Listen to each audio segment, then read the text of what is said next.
अस्सलाम वालेकुम दोस्तों, मैं आपके लिए लेके हाजिर हुई हूँ अजब इंतकाम की तीसरी हिस्सा।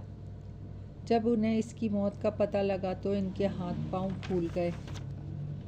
ये कैसे हुआ? सीरत के भाई ने हैरत से पूछा। अभी तो ये सही थी, इसका एक साथी बोला, लेकिन अब ये मुर्दा है, दूसरे ने जवाब दिया। अब क्या करें? एक बार फिर सवाल हुआ। इसे ठिकाने लगाएं, वरना हम सब ठिकाने लग जाएंगे, इसका दोस्त बोला। ये ठीक कह रहा है, दूसरे दोस्त ने इसकी बात की तस्दीक करते हुए कहा। अगर फिलफूर कोई लाए अमल इख्तियार ना किया गया तो मुसीबत गले पड़ जाएगी। इसे फ़ौरन कब्रिस्तान ले जाना पड़ेगा ताकि वहीं कोई घड़ा खोद कर इसे दबा आए, सीरत के भाई ने सिला देते हुए कहा। लेकिन लेके कैसे जाएंगे? एक दोस्त ने पूछा। कुछ तो करना होगा, सीरत का सुतीला भाई बोला। इसे किसी कपड़े में लिपेट के फेंक आते हैं, एक दोस्त ने मशवरा दिया। जो भी करना है जल्दी करो, अगर पापा आ गए तो मुसीबत गले पड़ जाएगी, सीरत का सौतेला भाई डरते हुए बोला। सीरत के मुर्दा जिस्म को एक कपड़े में लिपेट के जैसे तैसे वो लेके कब्रिस्तान पहुंच गए। उस कब्र में गोरकन से बचकर वो इस जगह पहुंच गए जहां घने दरख्तों के झुंड थे। इत्तेफाक से उन्हें वहां एक गड्ढा दिखाई दिया जो किसी के लिए कब्र के तौर पे खोदा गया था और अभी तक किसी को दफनाया नहीं गया था। उन्होंने ऊपर खड़े होकर वहीं से सीरत की बॉडी को नीचे फेंक दिया। इस वक्त सीरत के अंदर सांस होती तो इसकी फलक शिगाफ चीखें पूरे शहर खामोशा में अफरा तफरी मचा के रख देती। जिस बेदर्दी से उन्होंने इसकी बॉडी को फेंका था, ज़रूर कोई ना कोई हड्डी टूट गई होगी। जल्दी से जैसे तैसे करके उन्होंने उसके ऊपर मट्टी डाली और हाँफते काँपते वहाँ से रफू चक्कर हो गए और सीधा घर आन पहुँचे। उनके आने से पहले सीरत की सौतेली माँ घर आ चुकी थी।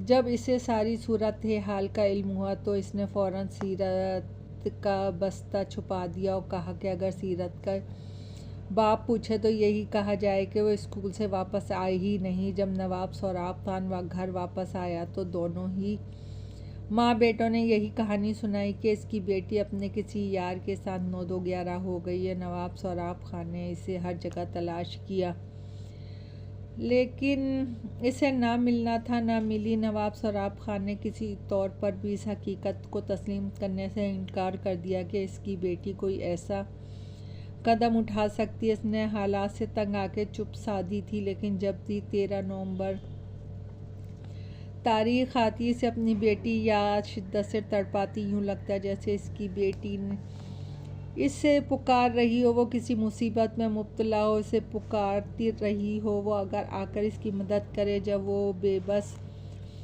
हो जाता तो आकर अपनी बेटी की तस्वीर के सामने बैठ के धुआं धुआं रोना शुरू कर देता। तुम्हारा क्या नाम है? पुलिस अफसर ने पूछा। मरातब अली, लड़के ने जवाब दिया। कहाँ जा रहे हो? पुलिस अफसर ने दोबारा पूछा। यहाँ से कुछ फासले पे एक नई लेबॉर्ट्री बनी है, मैं वहाँ जा रहा हूँ, लड़के ने जवाब दिया। मगर जितना भी मुझे याद है यहाँ कोई करीब लेबॉर्ट्री नहीं, पुलिस अफसर ने जहन पे जोर देते हुए कहा। और फिर साथ खड़े कांस्टेबल से पूछा, क्या तुम्हारी किसी लेबॉर्ट्री के बारे में इल्म है? बिल्कुल नहीं सर, यहाँ से थोड़ी दूर आगे जाकर तो जंगल शुरू हो जाता है। इस जंगल से तो कोई दिन के वक्त भी गुजरना गवारा नहीं करता, क्योंकि वो जंगल जंगली दरिंदों से लबालब भरा हुआ है, कांस्टेबल ने जवाब दिया। कोई सबूत? पुलिस अफसर ने लड़के को मुखातिब किया। तो इसने फ़ौरन गाड़ी में से एक कार्ड निकाल के दिया। वो वाकई इनविटेशन कार्ड था। हैरत है, कभी सुना नहीं ऐसी किसी लेबॉर्ट्री के बारे में, पुलिस अफसर बोला। Anyway you go now, police अफसर ने इजाज़त दी तो इस लड़के ने गाड़ी को गियर में डाला और वहाँ से चलता बना। पुलिस ऑफिसर से दूर तक जाता हुआ देखता रहा। लगता है कोई नई लेबॉर्ट्री बनी है, लेकिन यहाँ से कभी किसी को जाते हुए नहीं देखा। शायद कोई ऐसा रास्ता हो जिससे आमद-ओ-रफ्त का नया सिलसिला शुरू हो गया हो, पुलिस अफसर बड़बड़ाते हुए बोला। तो साथ खड़े कांस्टेबल ने तस्दीक में सर हिला दिया। मरातब अली ने गाड़ी गियर में डाली और हल्का म्यूज़िक भी लगा लिया। वो जल्दी जल्दी अपनी मतलूबा जगह पे पहुंचना चाहता था। वो पुलिस अफसर और कांस्टेबल की बातों से बेपनाह हैरान था, क्योंकि चौकी पे ड्यूटी खड़े होने की बावजूद उन्हें यहाँ पर मौजूद लेबॉर्ट्री के बारे में क्यों पता नहीं लग पाया। अभी इसने 6-7 किलोमीटर का सफ़र तय किया था कि इसे दूर से जंगल के आसार दिखाई देने लगे। वो वाकई हैरान और शजदर रह गया। उसने गाड़ी को एकदम रोका और इनविटेशन कार्ड निकाल के इसे पढ़ने लगा। दरअसल वो इससे कनेक्टेड नंबर देखना चाहता था ताकि आगे राब्ता करके उन्हें अपनी आमद के बारे में बता सके और उनसे मालूमात हासिल कर सके। मरातब अली एक माहिनाज साइंसदान था। इसने आला तालीम अमेरिका से हासिल की थी। इसकी जहानत को मलहूज़ खातिर रखते हुए अमेरिका सरकार ने इसे काफ़ी ऑफ़र्स की थी, लेकिन इसने सब ऑफ़र्स को मुस्तरद कर दिया। वो सिर्फ अपने वतन के लिए काम करना चाहता था। अपने मुल्क के अंदर काम करते हुए इसे 2 साल होने वाले थे।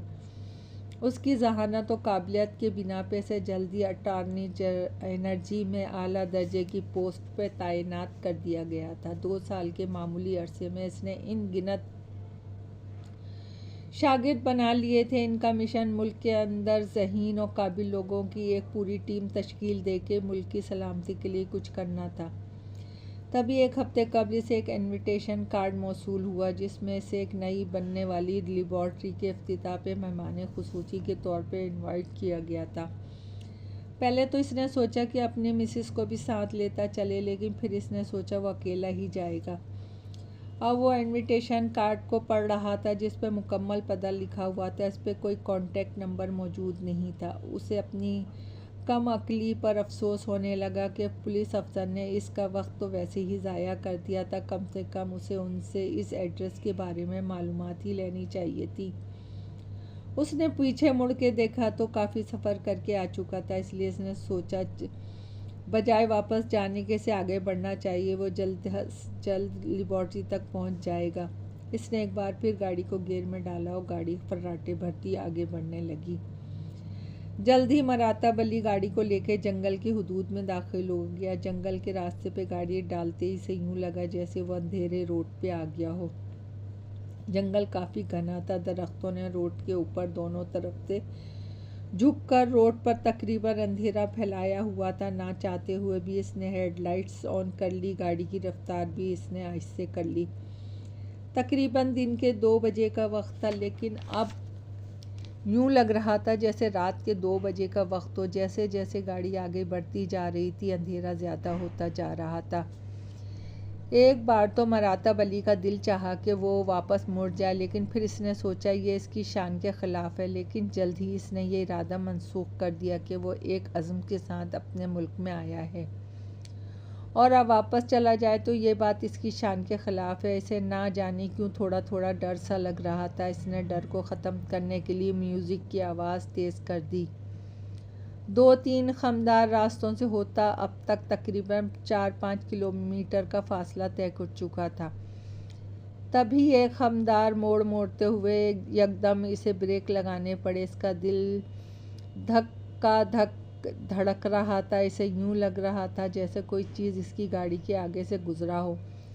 अगर वो यकदम ब्रेक न लगाता तो अब तक इसकी गाड़ी नीचे खाइयों में गिर चुकी होती। इसने सर गाड़ी के स्टीयरिंग पर रख के अपने हवास पर काबू पाने की कोशिश की और जल्द ही इसने अपने हवास काबू पा लिया। एक बार फिर इसने गाड़ी को गियर में डाला और गाड़ी में शिद्दत की गर्मी महसूस होने की बिना पर इसने एसी ऑन कर लिया।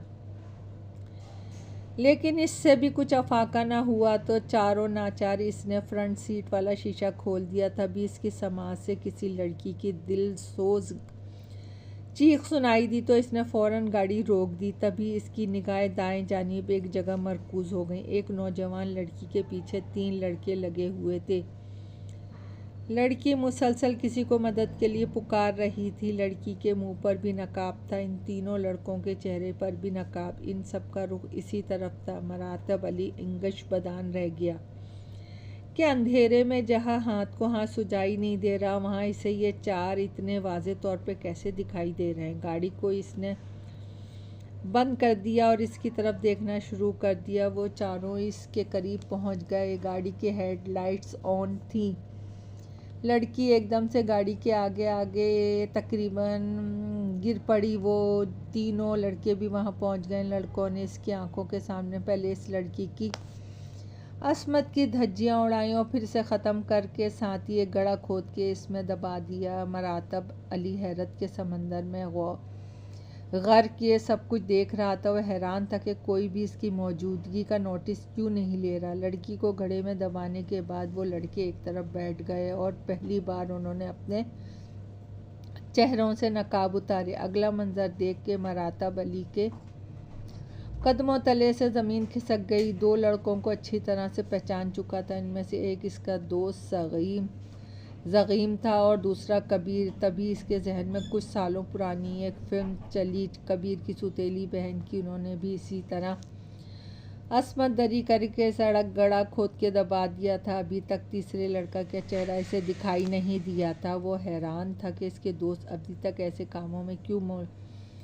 मुलविस है। वो गाड़ी से उतरा, इन तीनों की जानिब चल पड़ा। जब वो इनके करीब पहुंचा तो अगला मंजर देखकर इसके पैरों तले ज़मीन खिसक गई। वहाँ पे मौजूद तीसरा लड़का कोई और नहीं बल्कि इसी का हमशक्ल था। इसे देखकर इसके हलक से चीख निकली और वो फ़ौरन पीछे हटा और गिरता बचा। इसकी हालत ज़ार देख के इन तीनों ने भयानक कहके लगाने शुरू कर दिए। मरातब अली को यूं लगा जैसे जंगल की हर शय इस पे कह हाँक रही थी। वो फ़ौरन भागा और अपनी गाड़ी में जा घुसा। तभी इसने एक और खौफनाक मंजर देखा। जिस जगह इन तीनों लड़कों ने इस लड़की को दबाया था, इस जगह से यकदम खुद ब खुद मिट्टी इधर इधर होने लगी और तभी वो लड़की इस घड़े में से बाहर निकली। इसके हाथ में घड़ानुमा कोई मिट्टी का बड़ा सा बर्तन था। इसने जाकर वो ज़गीम पर उलट दिया। ज़गीम की फलक शगाफ चीखों से पूरा जंगल कांप उठा। इसके पूरे वजूद पे आबले उभर आए। यूं लग रहा था जैसे किसी ने ज़गीम को आग लगा दी हो। कबीर और इसका हमशक्ल वहाँ पास खड़े ये तमाशा देख रहे थे। तभी वो लड़की इसकी तरफ मुतवज्जे हुई और बोली। दोस्तों, अभी कहानी जारी है। पसंद आए तो लाइक और सब्सक्राइब कीजिएगा। आपकी दुआओं की तलबगार।